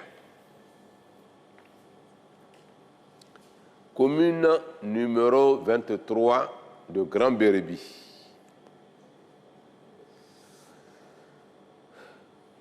Population électorale, 10 600. Votants, 4 339. Taux de participation, 46,59%. Bulletin nul, 149. Suffrage exprimé, 4 790. Bulletin blanc, 36. Ont obtenu indépendant, Konan Kwame Arma, 2094, soit 43,72%. RHDP, Gosso Franck Gérard, 1202, soit 25,09%. PPAC, Yepawa Cyril, 1325, soit 27,66%. Indépendant, Gagné Oulou Bernard, 133, soit 2,78%. est déclaré vainqueur l'indépendant Kona Kwame Armah. Et nous avons le dernier résultat qui émane de la commune numéro 26, la commune de Tabou. Population électorale, 15 784. Votants, 7 743. Taux de participation, 49,06%. Bulletin nul, 254. Suffrage exprimé, 7 489. Bulletin blanc, 68. Ont obtenu PDCI RDA PPACI, Wallo Jean-Luc, 2997, soit 40,02%. Indépendant, Niepa Iroko Joseph, 1722, soit 22,99%. RHDP, Klébé Kibio Julien, 2702, soit 36,08%. Est déclaré vainqueur la liste PDCI RDA PPACI de Wallo Jean-Luc. Voilà, nous sommes à la fin de la proclamation des résultats d'aujourd'hui, je pense. Retour sur le plateau de NCI 360, on vient d'entendre ces résultats, messieurs.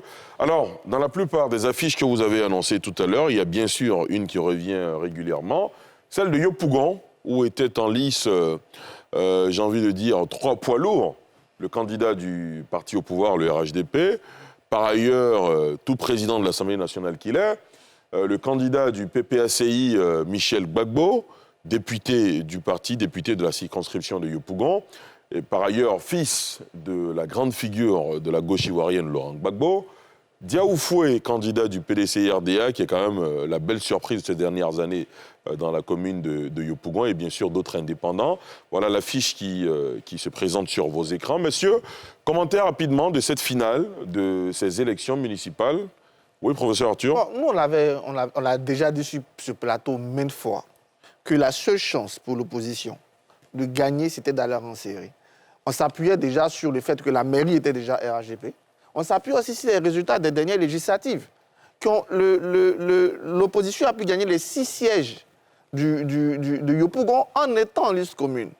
Malheureusement, il faut que les partis politiques se questionnent. Est-ce qu'ils ont des vrais outils de sondage pour savoir où on va ou on ne va pas? Donc moi, je pense qu'aujourd'hui, moi, je ne suis pas surpris par la victoire du président de l'Assemblée nationale, encore qu'il a fait une campagne dynamique. Il avait largement plus de moyens que les autres, donc il a fait une campagne dynamique. Et jouait gros, c'est tout à son honneur. Aujourd'hui, il a gagné sa demi-finale.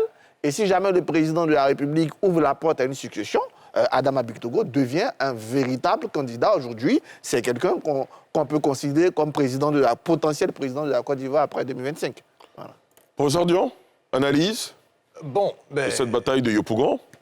Parce que d'accord avec ce qu'Arthur vient de dire, moi je suis en train de me poser la question de savoir comment ils ont réussi l'exploit de ne pas se mettre d'accord pour affronter le RHDP à Yopougon.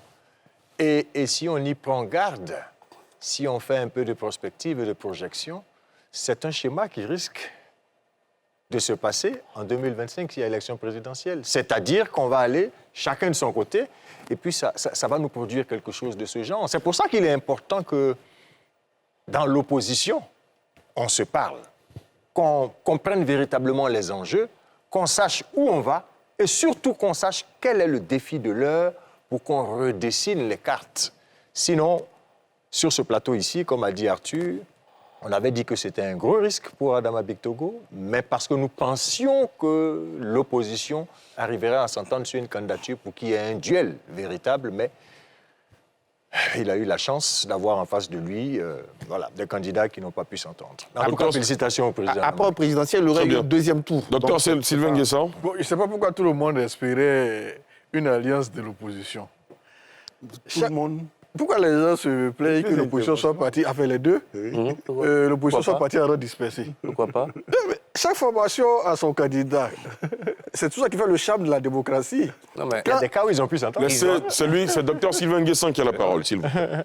Quand on a eu le retour au multipartisme en 1990, ça a été ouvert à des formations politiques à l'infini. On n'a pas dit qu'on ouvrait le multipartisme en Côte d'Ivoire pour 2 ou 3 formations politiques. Donc c'est tout à fait normal que chacun veuille présenter son candidat, qu'il mesure son poids réellement à Yopougon et qu'il en tire des leçons. Aujourd'hui, c'est le PPACI qui perd à Yopougon, ce n'est pas le PDCI. C'est vrai qu'on a vu Diaoufoué sur le terrain depuis 3 ans, 4 ans, mais Yopougon, ce n'est pas vraiment le truc la base du PDCI. Donc, tenir compte de ces résultats qui sont là pour le PDCI, je pense que c'est un résultat honorable. Pour le RHDP, c'est une véritable victoire. Mais celui qui perd aujourd'hui, c'est le PPACI. Le PPACI va revendiquer quel bastion aujourd'hui? Le PDCI a réussi à remporter à Cocody. Bon, le plateau, c'est pas encore prononcé, on ne sait pas. Conserver, oui, remporter quand même. Ouais. Même pas conserver, ils étaient 2. Avoir 2 candidats à la liste et puis c'est quand même remporter une belle victoire. Je crois que Barcoli, c'est déjà fait. Je crois que Pabo également, c'est déjà fait. C'est le PPACI. Donc, dans les futures négociations dont on parle pour une éventuelle présidentielle, c'est le PPACI qui va fragiliser. C'est le PDCI qui pourra donner maintenant l'orientation stratégique. Rapidement, pour la présidentielle, ce n'est pas trop un problème. En ce sens qu'il y a 2 tours. Donc chaque parti pourra présenter son candidat. Et comme le RHDP l'a fait en 2010, même si moi je pense que l'alliance PDCI, FPI et PPACI est une alliance contre nature, à la fois idéologique et historique, ils n'ont rien à faire ensemble, mais ils pourront construire. Ce n'est pas la même obligation. On a ça au 2e tour d'une présidentielle. La pression, elle est sur le parti au pouvoir. Non, c'est l'onde de choc. Si, je suis sur tous les résultats dans tous les départements, c'est ce résultat-là qui va déterminer l'attitude des partis en vue de 2025. Bien sûr. Le RHDP cherchait à glaner de précieuses voix dans d'autres régions. Ce n'est plus une affaire de région, ce n'est plus une affaire de Katiola Ferke, c'est une affaire de toute la Côte d'Ivoire maintenant. Le PPACI va se rendre compte qu'on n'a plus de bastion, on ne pèse pas quelque part, il faut se mettre au travail ou alors s'aligner tranquillement derrière le candidat du PDCI. Le PDCI fait amende honorable. Avoir 20% à Yopougon dans le bastion de M. Laurent Gbagbo, en attendant de glaner d'autres voix dans ce bastion classique, c'est le PPACI qui sort perdant. Et en vue de médiation, c'est M. Laurent Gbagbo qui va écouter aujourd'hui. Monsieur, on n'a pas encore les résultats sur l'ensemble du territoire national. Mais il me semble, on a évidemment les tendances, mais il me semble que le taux de participation, finalement, n'est pas au rendez-vous. Docteur Tawa, est-ce que c'est le même sentiment que vous partagez? Sur le taux de participation, oui, malheureusement. Pourquoi? Mais est-ce que vous partagez l'avis de ceux qui pensent que ce faible taux de participation révèle le désintérêt des Ivoiriens pour la politique? C'est un vieux débat qui revient. Non, moi je ne dirais pas ça. Je dirais pas ça. Peut-être que les élections locales n'ont pas, peut-être, on va dire, le charme d'élections présidentielles ou législatives. Peut-être c'est ça que je vois comme hypothèse. Voilà. D'accord.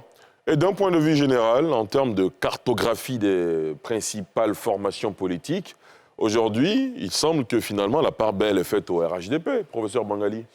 Oui, et je pense qu'il y a eu de belles percées pour le RHDP dans ce qui était considéré traditionnellement comme le bastion du PDCI, notamment dans le Grand Centre, notamment au niveau des régionales, par exemple, où le RHDP réussit à enlever une place forte, le Béquet, qui était détenu par le PDCI.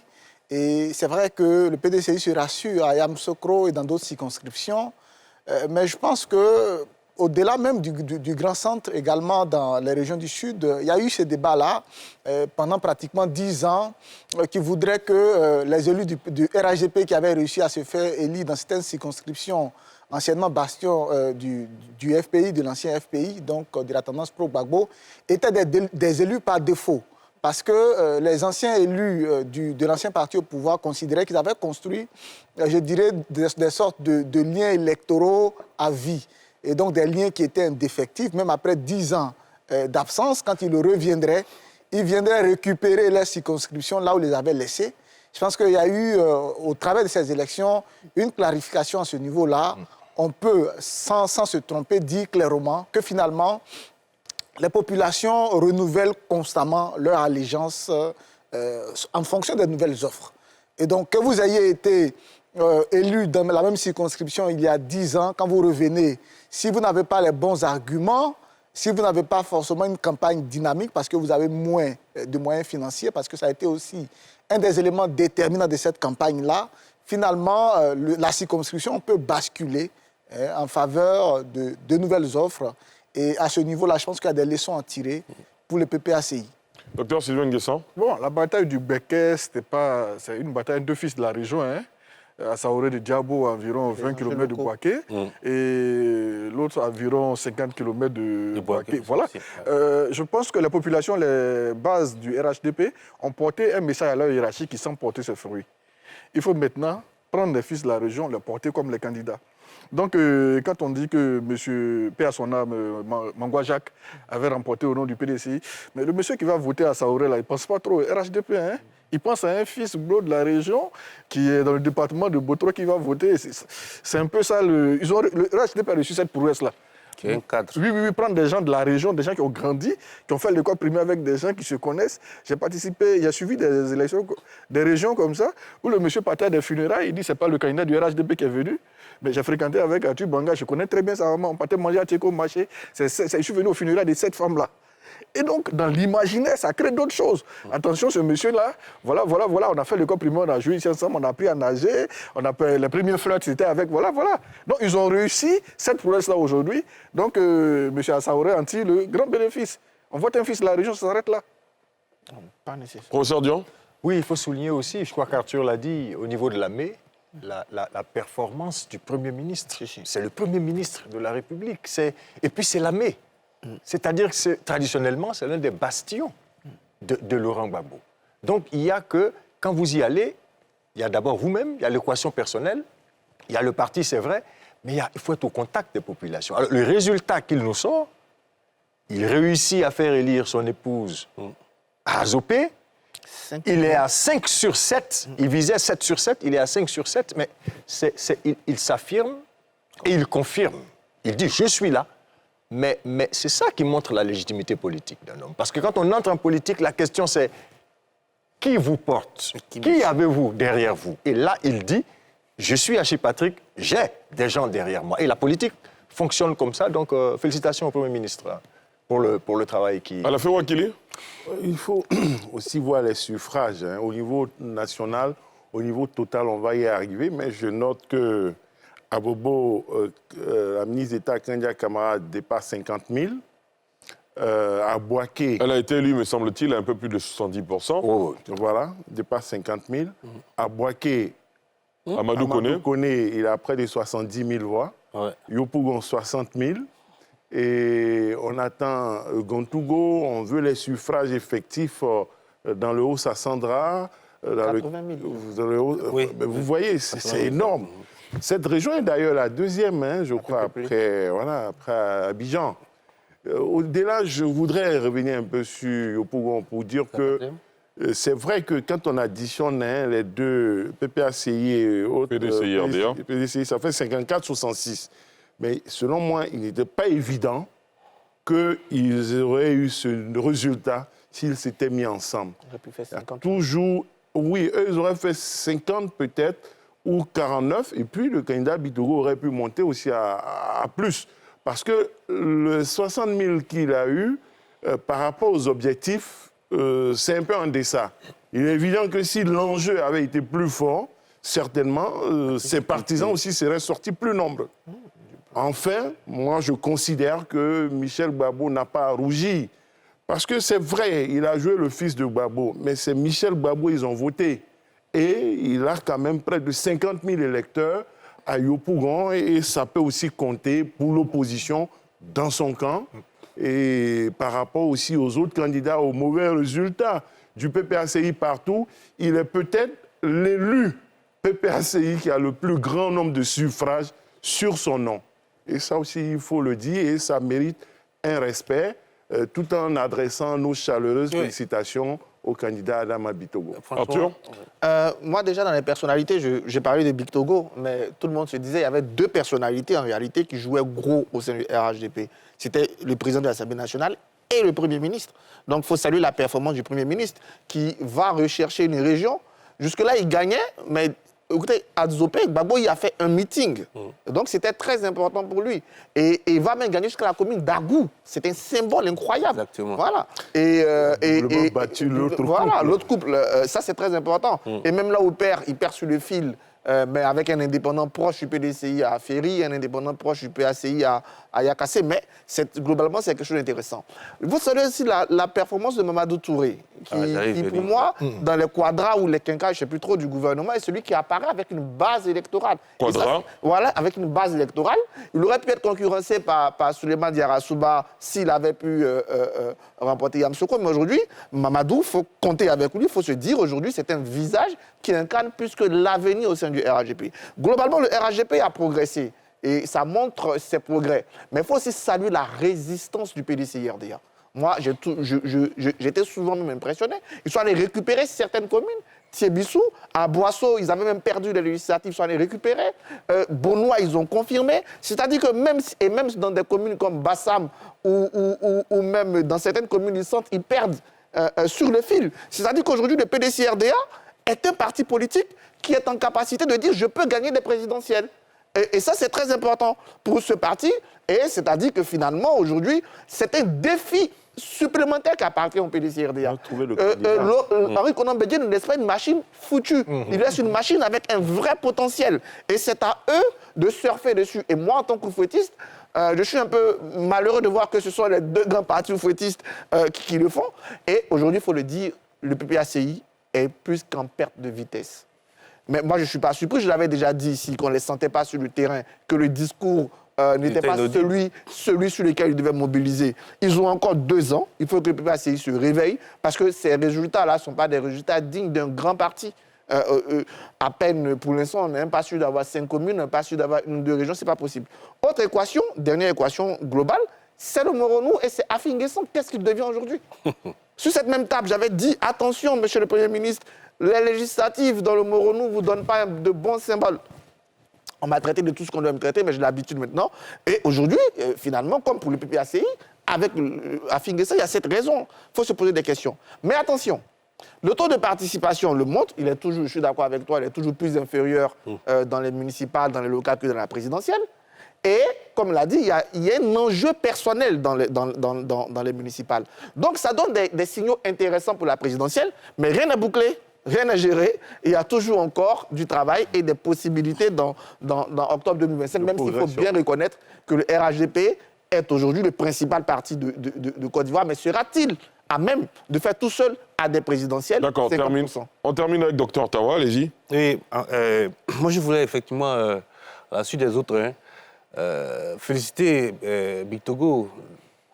C'est un lourd combat qu'il remporte d'abord parce que, alors il va à Yopougon, où comment il s'appelle, l'actuel maire Kafana. Gilbert Koné Kafana. Kafana ne se représente pas.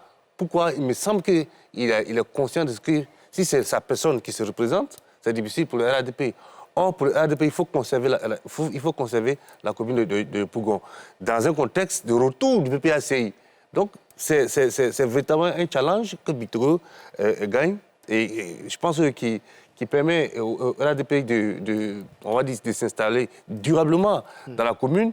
Parce que, qu'est-ce qu'on n'a pas dit? Enfin, d'ailleurs, sur le plateau, on a dit deux députés en son temps qui sont des députés par défaut du RADP. Mais là, cette fois-ci, Bictogo conserve, on va dire, fait conserver la commune. Mais il faut effectivement, je suis franchement, on a parlé de comment il s'appelle, de Oussa Sandra. On l'appelle finalement le Mbappé. Voilà. Franchement, et les résultats viendront, mais il semble qu'on va dire, il a raflé totalement. De sorte que toutes les communes, voilà, de sorte que je pense qu'au RADP, effectivement, c'est le seul qui fait ce score. On a parlé du Premier ministre, mais voilà, c'est pas entier, mais avec le score qu'il fait, et surtout le suffrage, mais devant qui? Devant Alphonse Madi, soutenu par Stéphane Kipré. Voilà, qui est un dinosaure du PDCI. Donc franchement, en tout cas, chapeau. Merci beaucoup. Alors, oui, un commentaire rapidement, docteur Sylvain Nguessan. Je pense que M. Bictogo, depuis qu'il s'est tu, qu'il n'y a plus ces phrases qu'il sortait à certains moments, il est un peu sur les traces de M. Ahmed Bakayoko aujourd'hui. Il est pas maintenant, il n'est plus directeur exécutif du RHDP. Oui, donc, il est un peu sur les traces de M. Ahmed Bakayoko.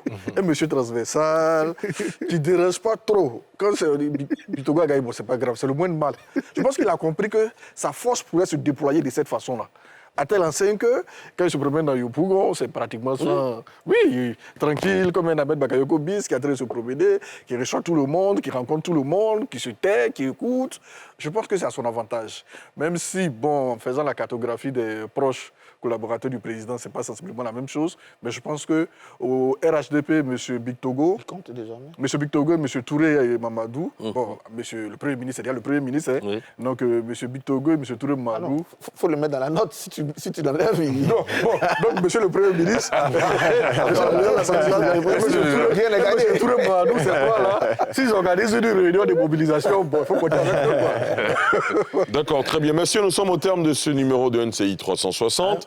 C'est vrai. Merci d'être venu faire le débat ce soir. Professeur Simplice Yodédian, enseignant en philosophie politique, président de l'Association des professeurs de philosophie de Côte d'Ivoire, professeur Arthur Banga, historien spécialiste en sécurité et défense, enseignant à l'université Félix Houphouët-Boigny de Cocody, professeur Ngoran Bangali, Gédéon, analyste politique, spécialiste des relations internationales, enseignant à l'université Jean-Rollo, Rougnan-Guédé de Daloa, docteur Neton Prince-Tawa, politiste, enseignant à l'université Alassane Ouattara de Bouaké, spécialiste des questions internationales, docteur Sylvain Nguessan, analyste politique, écrivain, directeur de l'Institut de stratégie d'Abidjan, et Alafé Ouakili, journaliste, directeur général de l'Intelligent d'Abidjan. L'Intelligent d'Abidjan qui a 20 ans cette année? Oui, qui a 20 ans. C'est dans une dizaine de jours, on fait la célébration. Qu'est-ce que vous avez prévu au menu? On a prévu des journées thématiques, mais le clou de tout ça, c'est le vendredi 15 septembre.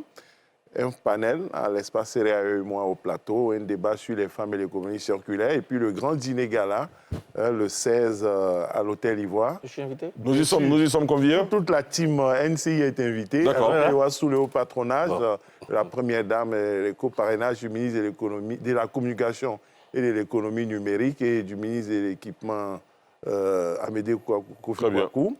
Donc, un grand dîner gala, bien sûr que vous êtes invités. Et puis, on va voir comment certains de nos téléspectateurs de NTI 360 pourraient, par le biais d'Ali, être des nôtres. Parfait. Voilà. En tout cas, merci beaucoup, messieurs. Merci, Ali. Merci à vous, chers téléspectateurs. Vous étiez un peu plus de 5000 ce soir à nous suivre en direct sur seulement le canal Facebook. Merci à toutes et à tous. Je vous souhaite de passer une excellente soirée sur la nouvelle chaîne ivoirienne.